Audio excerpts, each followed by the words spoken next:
শেষ 10 মিনিট বাংলাদেশ যেভাবে খেলেছে ওইভাবে যদি আরও আগে থেকে খেলা শুরু করতো, হয়তো বা হামজা বাহিনী ম্যাচের রেজাল্টটা বাংলাদেশের ফেভারে আসতো। সিঙ্গাপুরের বিপক্ষে 1-0 গোলে বাংলাদেশ ম্যাচটি হেরে যায়। শেষ 10 মিনিটে বাংলাদেশের যে চেষ্টা, সেই চেষ্টা বিফলে গেল। দারুণ খেলেছে শেষের দিকে এসে সমিথম।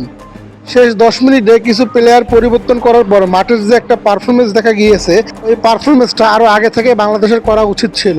বাংলাদেশ যে একটা ভয়াবহ সিন্ডিকেটের মধ্যে রয়েছে বাংলাদেশ ফুটবল, তার জলযন্ত্র প্রমাণ হলো এই ফাহিমের বাজে ফুটবলিংয়ে বাংলাদেশ আজকে এই ম্যাচটি এভাবে হেরেছে। একটা প্ল্যান্টিও পেতে পারতো ফাহিম। সিঙ্গাপুরের ডি বক্সের ভিতরে ফাউল হয়েছিল, কিন্তু এই প্ল্যান্টিটি দেয়নি রেফারি।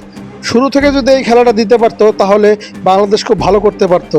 শুরুর দিকে খুবই বাজে খেলেছে, কারণ সিঙ্গাপুর যখন অ্যাটাক করছিল বাংলাদেশের উচিত ছিল কাউন্টার অ্যাটাক করার। আর বাংলাদেশের যে ডিফেন্স এবং গোলকিপার, খুবই বাজে একটা গোলকিপার এবং বাজে ডিফেন্স, বিশেষ করে সাদউদ্দিন এবং তপু বর্মনরা খুবই বাজে খেলে। কোচ কাপরেরার প্ল্যানিংয়ে অনেক ভুল রয়েছে। কোন প্লেয়ারকে কোন পজিশনে খেলাতে হয় ঠিক তারা বোঝে না। সিঙ্গাপুরের বিপক্ষে এই ম্যাচটি বাংলাদেশের জন্য খুবই গুরুত্বপূর্ণ ছিল, কিন্তু বাংলাদেশ এই ম্যাচটি জিততে পারলো না। সিঙ্গাপুর 1-0 গোলে ম্যাচটি জিতে যায়। সেই সাথে বাংলাদেশের স্বপ্ন ভঙ্গ হয়ে গেল। এশিয়ান কাপ কোয়ালিফাই করতে পারলো না, বাংলাদেশ এশিয়ান কাপ খেলতে পারবে না। শ্রীলঙ্কার বিপক্ষে বাংলাদেশের ম্যাচটিতে হেরেছিল 1-0 গোলে।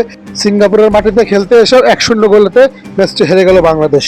তবে শেষের 10 মিনিটে আউটস্ট্যান্ডিং পারফরমেন্স করেছে বাংলাদেশের ফুটবলাররা।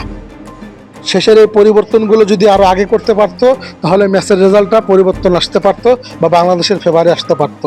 হামজা বাহিনীরা এই ম্যাচটিতে হতাশ।